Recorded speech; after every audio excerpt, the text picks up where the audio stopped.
स्वाध्याय टीवी।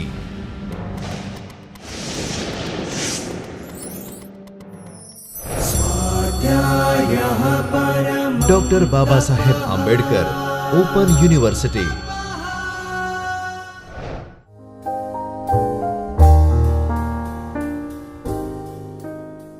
नमस्कार विद्यार्थी मित्रों, आज हम आपके सामने पुनः हिंदी विषय को लेकर उपस्थित हुए हैं। सर्वप्रथम मेरा परिचय, मैं डॉक्टर कुसुम Sharma, doctor Baba Saheb Ambedkar open university में हिंदी विषय की प्राध्यापक हूँ। आज हमारी चर्चा का विषय है हिंदी भाषा, स्वरूप और भूमिकाएं। विद्यार्थी मित्रों, आपको याद होगा कि पहले हमने आपको बताया था कि किस तरह संस्कृत, हमारी प्राचीन भाषा संस्कृत धीमे धीमे परिवर्तित होती रही और उसे हमने अनेक नामों से प्राकृत, पाली, अपभ्रंश नाम से जाना और 10वीं शताब्दी तक आते आते अपभ्रंश भाषाओं में से हिंदी भाषा का जन्म हुआ। आज हम इसी हिंदी भाषा के स्वरूप और भूमिकाओं की चर्चा करेंगे। सबसे पहले हमारा प्रश्न होता है कि भाषा क्या है। भाषा, इस प्रश्न का उत्तर सहज और सरल शब्दों में दें तो हम कह सकते हैं कि भाषा मानव समुदाय द्वारा एक मिनट यही गड़बड़ थी। ओह, बोलो। आप धीमे तो थथू न थे। ओके। क्या हुआ? वो एकदम बस एकदम स्पीड में जाना। आई थी सर, स्टार्ट कर दो ना। आज हमारा प्रश्न है कि सबसे पहले हिंदी भाषा क्या है। उससे पहले हम संक्षेप में कहेंगे कि भाषा क्या है। अगर हम सहज और सरल शब्दों में कहें तो कह सकते हैं कि भाषा मानव समुदाय द्वारा निर्मित एक विशिष्ट कोड प्रणाली है जो मानव मन की कठिन से कठिन मानसिक अवस्थाओं और सूक्ष्म से सूक्ष्म विचारों की अभिव्यक्ति का सक्षम साधन है। तो दूसरी तरफ यह भाषा बोलने वाले मानव समुदाय की अस्मिता प्रदान करने का और उसकी सामाजिक सांस्कृतिक धरोहर को संवहन करने का श्रेष्ठ माध्यम है। हमारी चर्चा का संबंध हिंदी भाषा से है। अतः हिंदी भाषा क्या है? अर्थात जिस तरह अंग्रेज़ों की भाषा अंग्रेजी है, फ्रांसीसियों की भाषा फ्रांसीसी है, पंजाबियों की भाषा पंजाबी है, महाराष्ट्र की भाषा मराठी है, हिंदी प्रदेश की आखिर हिंदी क्या है? हिंदी प्रदेश की भाषा है या हिंदुस्तान की? यदि हिंदी प्रदेश की बात की जाए तो पश्चिम में राजस्थान से लेकर पूर्व में बंगाल की सीमा तक, उत्तर में हिमालय की तराइयों से लेकर दक्षिण में महाराष्ट्र की सीमा तक अनेक राज्यों में हिंदी भाषा का प्रयोग होता है। लेकिन इन प्रदेशों में आम आदमी अपनी बोली का व्यवहार करते हैं। तब प्रश्न उठता है कि वहाँ बोली जाने वाली बोली उनकी अपनी भाषा है तो हिंदी का क्या स्थान है? उसका मानक रूप क्या है? उसका क्षेत्र कौन सा है?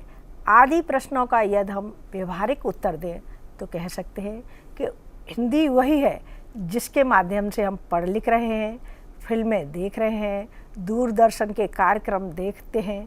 यदि हिंदी में पत्रिकाओं की पढ़ते हैं, साहित्य की रचना हो रही है, और वही हिंदी है जिसमें रेल में सफ़र करते समय एक दूसरे से बातचीत करते हैं, जिसके माध्यम से सेना के जवान आपस में बातचीत करते हैं। अधिकतर राजनेता जिस भाषा में जनता को संबोधित करते हैं अथवा मंच से भाषण देते हैं, इस तरह की अन्य कोटियाँ भी इसके उदाहरण दिए जा सकते हैं जहाँ लोग इस भाषा के माध्यम से बातचीत करते हैं। किंतु उपरोक्त तथ्यों का हमें अपने प्रश्नों का सही जवाब नहीं मिलता, क्योंकि इन सब स्थितियों में व्यवहित हिंदी में विविधता होती है, एक रूपता नहीं होती। हम देखते हैं कि फिल्मों में कभी कभी अरबी फारसी के शब्दों की शैली दिखाई देती है, तो कभी कभी हैदराबाद की बोली का पुट मिलता है, तो कभी कुछ गानों में संस्कृत शैली में लिखे जाते हैं, तो कभी कुछ गाने बोली की शैली में होते हैं। इसी तरह राजनेता जब भाषण देते हैं तो उनकी भाषा में उनकी अपनी बोली के उच्चारण, शब्द या व्याकरणिक संरचनाओं की विशेषताएं दिखाई पड़ती हैं। हिंदी भाषा के स्वरूप, इस विविधता के कारण ही हिंदी भाषा में मानक भाषा का सवाल उठाया जाता है। इतना ही नहीं, कभी कभी तो इस पर भी प्रश्न चिन्ह लगता है कि हिंदी भाषा का अपना स्वरूप या क्षेत्र है भी या नहीं। अतः इन प्रश्नों के जवाब ढूंढने के लिए हिंदी भाषा की विविधता को समझना बहुत ज़रूरी है, जिसकी चर्चा आगे हम हिंदी भाषा के स्वरूप के संदर्भ में आपके सामने प्रस्तुत कर रहे हैं। हिंदी भाषा का स्वरूप। हिंदी भाषा की अवधारणा को समझने के लिए यह जानना बहुत ज़रूरी होगा कि इसकी विविधताएं क्या हैं, इसके विविध रूप कौन से हैं, उन विविध रूपों का प्रयोग कहाँ और कैसे होता है, इन विविध रूपों का हिंदी भाषा से किस तरह का संबंध है। सामान्यतः किसी भाषा में 7-8 बोलियां होती हैं, तो उस भाषा को फिर भी हम एक भाषा ही मानते हैं। बोलियां मात्र भाषा के विविध रूप हैं। हिंदी का स्वरूप अन्य भाषाओं की तुलना में अलग प्रकार का है। क्षेत्र विस्तार के कारण उसके विविध रूपों में भिन्नता का होना स्वाभाविक है, सहज है। विविध रूपों के साथ साथ हिंदी, उर्दू और हिंदुस्तानी का भी सवाल उठाया जाता है। क्या हिंदी और उर्दू दो अलग भाषाएं हैं? भाषा वैज्ञानिक स्तर पर शायद कह सकते हैं कि ये दोनों भाषाएं अलग नहीं हैं, क्योंकि इनमें इतना भी अंतर नहीं है जितना कि किसी भाषा और उसकी बोलियों में होता है। फिर भी सामाजिक, सांस्कृतिक, साहित्यिक कारण से ये दोनों भाषाएं अलग हैं। दोनों भाषाओं की लिपि अलग है, उनकी साहित्यिक परंपरा अलग है, उनके बोलने वाले समाजों की संस्कृति अलग है। फिर क्या हिंदुस्तानी? अब सवाल उठता है, हिंदुस्तानी का स्थान कहाँ है? क्या यह हिंदी और उर्दू का मिश्रित रूप है? यह इन दोनों के से भिन्न एक तीसरा रूप है जिसे हम हिंदुस्तानी भाषा कहें। जिस तरह क्षेत्र विस्तार के कारण भाषा के स्वरूप में विविधता आती है, उसी प्रकार विभिन्न भूमिकाओं के कारण भी भाषा के विभिन्न नाम हो जाते हैं। जैसे बोलचाल की भाषा, हिंदी भाषा, ये दोनों भाषा की शैलियाँ हैं या उसके दो भिन्न प्रकार। अगर हम भाषा को सामाजिक आवश्यकताओं से जोड़कर देखें तो कह सकते हैं कि ये भूमिकाएं सामाजिक संरचना से पैदा होती हैं और भिन्न भूमिकाओं में भाषा की भिन्न शैलियाँ काम आती हैं। समाज में भाषा के विविध रूप होते हैं, ग्रामीण भाषा, शहरी भाषा, मानक भाषा आदि। ये सामाजिक भेदों के कारण उत्पन्न भाषा के विविध रूप हैं। भाषा की भिन्नता पर भाषा की भिन्नता समाज की विशेषता है। सभी जीवंत भाषाओं में भिन्न भिन्न भाषिक रूप देखने को मिलते हैं। इसी तरह हिंदी भाषिक प्रदेशों में भी लोगों की अपनी अपनी बोलियां हैं, जैसे ब्रज, अवधी, भोजपुरी, छत्तीसगढ़ी, मैथिली, गढ़वाली, कुमाऊनी आदि। हिंदी की प्रादेशिक बोलियां हैं। इस दृष्टि से हिंदी का अपना कोई प्रदेश है या नहीं? कुछ महानगरों में कुछ परिवार ऐसे अवश्य हैं जिनके नई पीढ़ी के लोग बोली भाषा से परिचित नहीं होते। वे बचपन से ही मातृभाषा के रूप में हिंदी को अर्जित करते हैं, किंतु समाज में ऐसे लोगों की संख्या बहुत ज़्यादा नहीं है। अब सवाल उठता है कि हिंदी और बोलियों का संबंध क्या है? क्या हिंदी भाषा और बोली दो भिन्न भिन्न भाषा हैं? किसी स्थिति में बोली को ही व्यक्ति की मातृभाषा कहा जाए और हिंदी उसके लिए दूसरी भाषा। इन प्रश्नों का उत्तर देने के लिए कई मुद्दे सामने आते हैं और इस प्रश्न के उत्तर के संबंध में सभी विद्वान एक मत नहीं है। कि जैसे दक्षिण में हिंदी पाठ्यक्रम तैयार करते समय कुछ विद्वानों का मानना है कि वहाँ हिंदी बोलियों का सूर, तुलसी, जायसी आदि का साहित्य न पढ़ाया जाए, क्योंकि यह साहित्य बच्चों को पढ़ाने में क्योंकि इस साहित्य को बच्चों को पढ़ाने में कठिनाई आती है, दूसरे विद्वान यह मानते हैं कि सूर तुलसी का साहित्य बोली का साहित्य नहीं है, वह हिंदी साहित्य का अभिन्न अंग है। ये विद्वान सूर, तुलसी, बिहारी, केशव, नानक आदि कवियों को लेखन को हिंदी साहित्य के विकास के संदर्भ में देखते हैं। उनकी दृष्टि में इन कवियों के साहित्य को हिंदी से अलग करके नहीं देखा जा सकता। यह सच है कि रीतकाल, भक्तिकाल में बोलियों में साहित्य की रचना होती थी। आज भी कई रचनाकार बोलियों में साहित्य की रचना करते हैं, जिसे हम खड़ी बोली कहते हैं, जिसकी शुरुआत आधुनिक काल से ही होती है। लेकिन फिर भी यह कोई नहीं मानता कि हिंदी साहित्य का उद्भव सिर्फ आधुनिक काल से हुआ है। हिंदी भाषी क्षेत्र में कई बोलियां प्रचलित थीं और आज भी प्रचलित हैं। रचनाकारों ने साहित्य रचना के लिए कभी किसी बोली को चुना तो किसी दूसरे काल में किसी अन्य बोली को चुना। आदिकाल के कवियों ने राजस्थानी भाषा में काव्य रचना की, मध्यकाल में भक्ति साहित्य ब्रज और अवधी दोनों भाषाओं में लिखा गया। कुछ रचनाकारों ने तो बोली के इस बंधन को तोड़ा, कई बोलियों के शब्द ग्रहण कर साहित्य रचना की। जैसे कबीर ने मिली जुली भाषा में, सुदुकड़ी भाषा में साहित्य लिखा।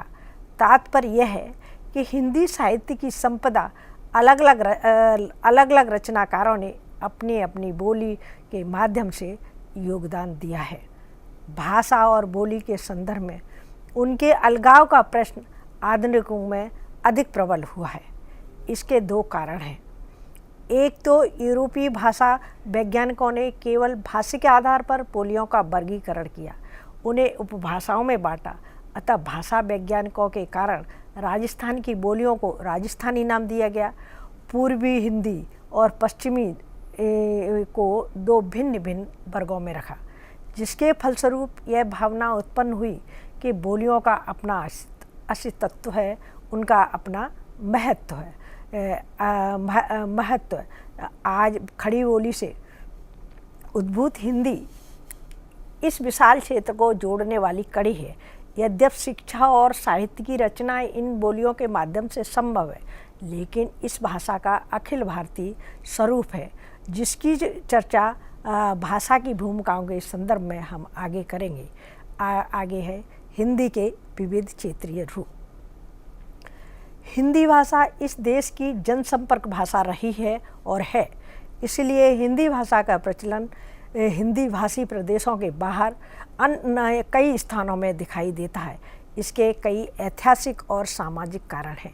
13वीं शताब्दी के आसपास दक्षिण में हैदराबाद में गुलाम वंश की स्थापना हुई और आधुनिक युग तक विभिन्न मुस्लिम बादशाहों ने वहाँ राज्य किया। हैदराबाद में शुरू में दक्षिणी हिंदी अर्थात उर्दू का प्रचलन हुआ और आधुनिक युग तक उर्दू वहाँ के जन सामान्य के संदर्भों की भाषा रही। इसी तरह दक्षिण में कई स्थानों पर मुस्लिम शासकों का आधिपत्य होने के कारण उर्दू का प्रचलन रहा। जैसे आंध्र प्रदेश तथा कर्नाटक में उर्दू के प्रयोग के कारण ही हिंदी भाषा के प्रयोग को बल मिला। इसी तरह कलकत्ता, मुंबई जैसे महानगरों में हिंदी भाषी क्षेत्र से जाकर बसे लोगों के कारण हिंदी भाषा के प्रयोग को विस्तार मिला। हिंदी के विविध स्थानीय रूप विकसित हुए, जैसे बम्बैया हिंदी, हैदराबादी हिंदी आदि। ये हिंदी के स्थानीय रूप हैं। हैदराबादी हिंदी पर स्थानीय भाषा तेलुगु का पुट दिखाई पड़ता है, तो बम्बैया हिंदी पर मराठी भाषा का। हैदराबाद में मुझे चाहिए को मेरे चाहिए, बम्बैया हिंदी में मेरे को मांगता है अभिव्यक्तियाँ प्रयुक्त होती हैं। दिल्ली हिंदी भाषी प्रदेश है, लेकिन वहाँ की भाषा में भी हरियाणवी, पंजाबी के प्रभाव के कारण कई विशेषताएं देखने को मिलती हैं। जैसे मुझे जाना है के लिए मैंने जाना है, माताजी आई के लिए माताजी आए अभिव्यक्तियों का प्रयोग देखा जाता है। कुछ विद्वान इन स्थानीय रूपों को अमानक और त्याज्य मानते हैं, तो दूसरे विद्वान स्थानीय भाषा के इन रूपों को ही वास्तविक हिंदी मानते हैं। ये हिंदी बोलने वाले स्थानीय भाषा के इन रूपों को ही वास्तविक हिंदी मानते हैं और कहते हैं कि मातृभाषा हिंदी जो बचपन से सीखता है वही उसकी मातृभाषा मानी जाएगी। हिंदी के इन विविध रूपों का जन्म हमें समाज के विविध रूपों के कारण ही हुआ है। सामान्यतः बोलचाल की भाषा की संज्ञा ये संज्ञा दी जाती है ये हमारी हिंदी में शैली भाषा की शैली नहीं है, शैली को स्थापित करने के साधन मात्र हैं। अगला प्रश्न, इसके बाद प्रश्न आता है हिंदी और उर्दू और हिंदुस्तानी का सवाल। हिंदी भाषा की विविधता का एक आयाम हिंदी, उर्दू और हिंदुस्तानी का है। इस चर्चा को आरंभ करने से पहले हम कुछ वाक्य आपके सामने रख सकते हैं, जैसे मैं आ रहा हूँ, मैं घर जा रहा हूँ, मैनेजर अंदर साहब हैं कि नहीं, मिलके मजदूरों ने हड़ताल कर दी है, रेलगाड़ी से देर से आई इसलिए हमें रात भर जागना पड़ा। ये वाक्य उर्दू भाषा के हैं या हिंदी के? कुछ लोग कहेंगे देवनागरी में लिखा जाए तो हिंदी के वाक्य हैं, फारसी में लिखा जाए तो उर्दू के। तो क्या हिंदी को हम रोमन भाषा में लिखें तो वह भिन्न भाषा कहलाएगी? कोंकणी 2-3 लिपियों में लिखी जाती है, क्या वह अलग अलग भाषाएं हैं? कुछ लोग कहेंगे उपरोक्त वाक्य हिंदुस्तानी के वाक्य हैं, अर्थात न हिंदी के हैं न उर्दू के, किंतु ये तर्क संगत बात नहीं लगती। जहाँ तक हिंदी और उर्दू का प्रश्न है, इन दोनों भाषाओं में भाषा वैज्ञानिक दृष्टि से अंतर नहीं है, किंतु दोनों की लिपि भिन्न है, इनकी साहित्यिक परंपरा भिन्न है। अभिप्राय यह है कि हिंदी और उर्दू के अलग अलग भाषाएं होने का आधार सामाजिक सांस्कृतिक है। जहाँ तक हिंदी और हिंदुस्तानी का सवाल है, तो आज हम जिसे हिंदी भाषा कहते हैं उसे गांधी जी के ज़माने में हिंदुस्तानी कहा गया। उस समय यह भाषा देश के विविध क्षेत्रों के लोगों के बीच संपर्क की भाषा थी।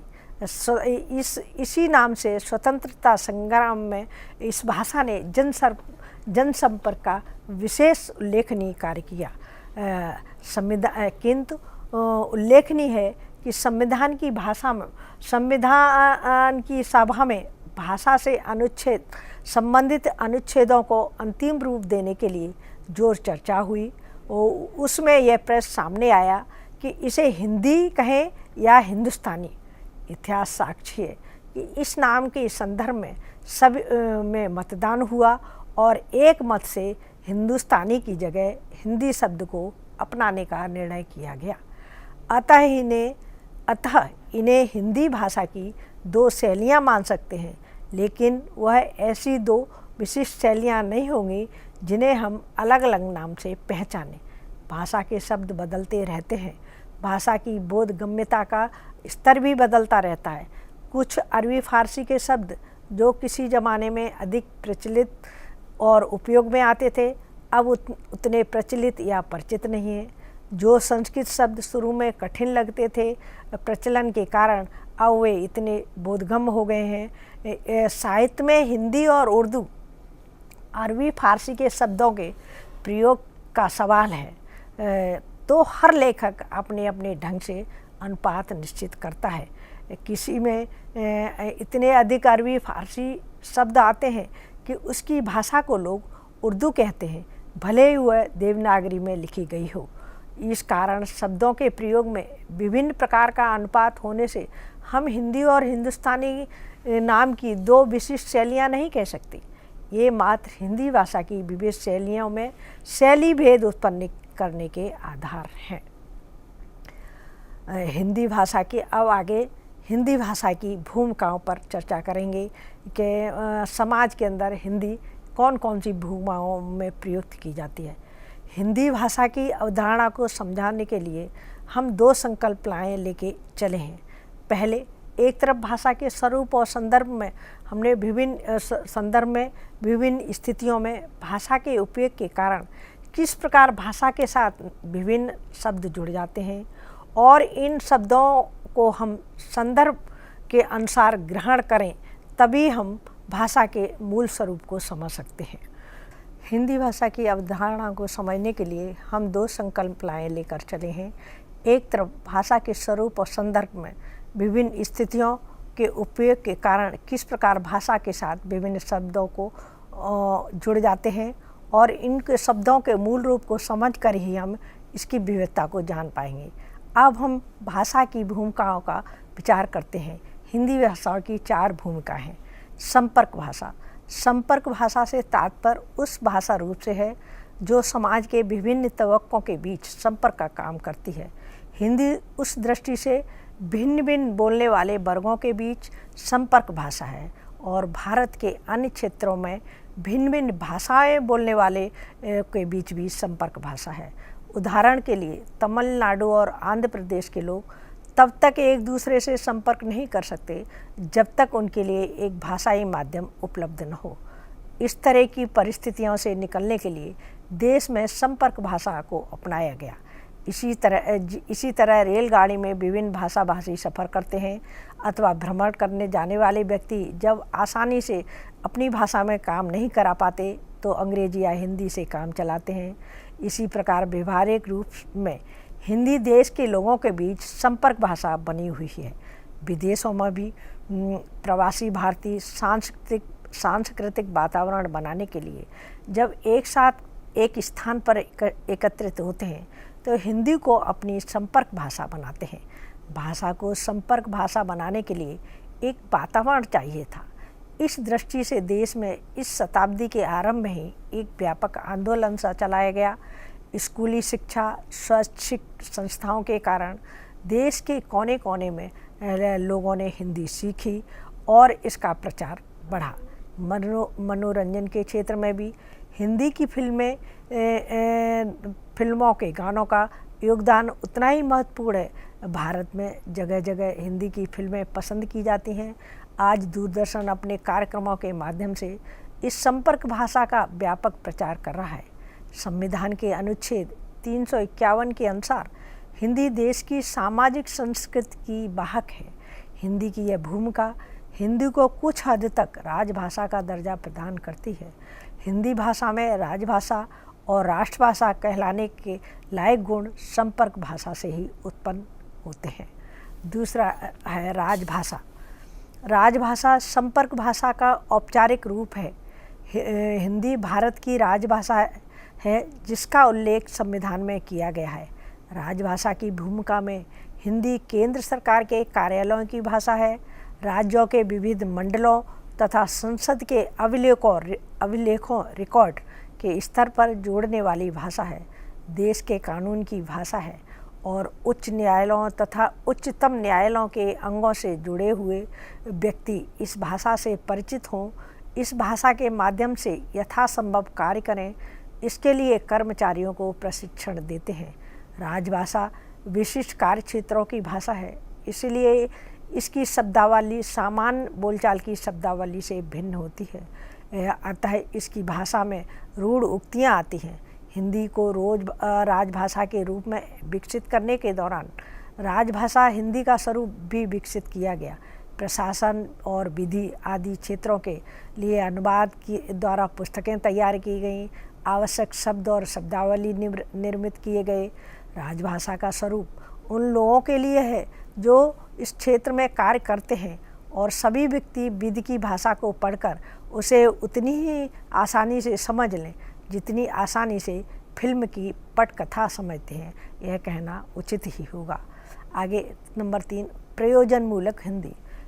सभी विकसित भाषाएं प्रयोजनमूलक हिंदी होती हैं। विविध क्षेत्रों में भाषा का प्रयोजनमूलक, जब भाषा का प्रयोग विविध क्षेत्रों में होता है तो हम भाषा को प्रयोजनमूलक पक्ष कहते हैं।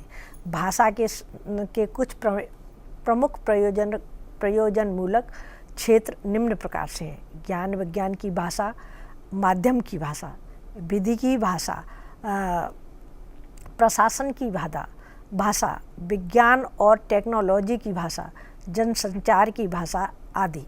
प्रयोजनमूलक भाषा एक युगीन आवश्यकता है, क्योंकि इस भाषा के क्षेत्र गहरे रूप से आजीविका से जुड़े हुए हैं।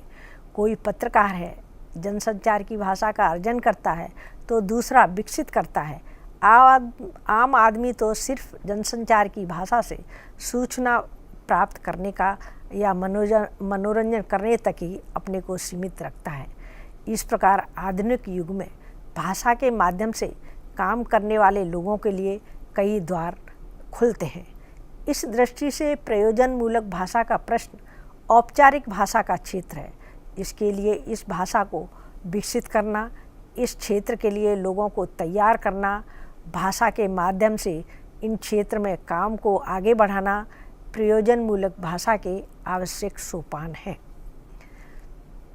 वैसे तो वर्तमान युग में सभी भाषाएं प्रयोजनमूलक हैं, किंतु हिंदी का प्रयोजनमूलक पक्ष और सब भाषाओं की अपेक्षा अधिक विस्तृत है, क्योंकि इसका संपर्क क्षेत्र काफ़ी विशाल है। हिंदी को प्रयोजनमूलक भाषा के रूप में विकसित करने के लिए अहिंदी भाषियों से सहयोग प्राप्त हो सकता है, अर्थात अहिंदी भाषी व्यक्ति भी इस क्षेत्र में महत्वपूर्ण योगदान दे सकते हैं। आगे है अंतर्राष्ट्रीय भाषा। हिंदी की एक अंतर्राष्ट्रीय सबसे महत्वपूर्ण भूमिका यह है कि यह भाषा न केवल भारत में बल्कि भारत के बाहर कई देशों में बोली जाती है। मॉरिशस, फिजी, सूरीनाम, त्रिनिडाद, सिंगापुर आदि देशों में प्रवासी भारतीय काफ़ी संख्या में हैं। ये मूलतः भोजपुरी प्रदेश के हैं और आज भी घरों में भोजपुरी बोलते हैं, लेकिन भारत की तरह इन देशों में हिंदी भाषा शिक्षा आंशिक रूप में जनसंचार आदि का माध्यम है। America, Canada, England, Germany, Japan, दक्षिण अफ्रीका, सिंगापुर आदि देशों में बड़ी संख्या में भारतीय रहते हैं। यह देश विकसित हैं, अतः इन देशों में इन लोगों को हिंदी के माध्यम से काम करने के कई अवसर मिल जाते हैं।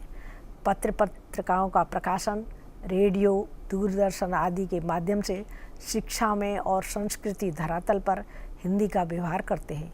भारत के पड़ोसी देश पाकिस्तान और नेपाल भी हिंदी समझी जाती है, बोली जाती है। पाकिस्तान के लोग उर्दू बोलते हैं, लेकिन भाषिक संरचना की समानता के कारण हिंदी भाषा को आसानी से समझते हैं, बोलते हैं। अतः हिंदी भाषा अंतर्राष्ट्रीय जगत में वर्तमान युग में महत्वपूर्ण स्थान रखती है।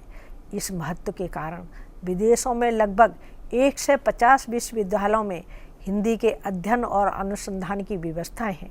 अगर इस क्षेत्र में अधिक सक्रियता से काम हो तो हिंदी भाषा सही मायने में एक अंतर्राष्ट्रीय भाषा होगी। अस्तु। स्वाध्यायः परमं तपः।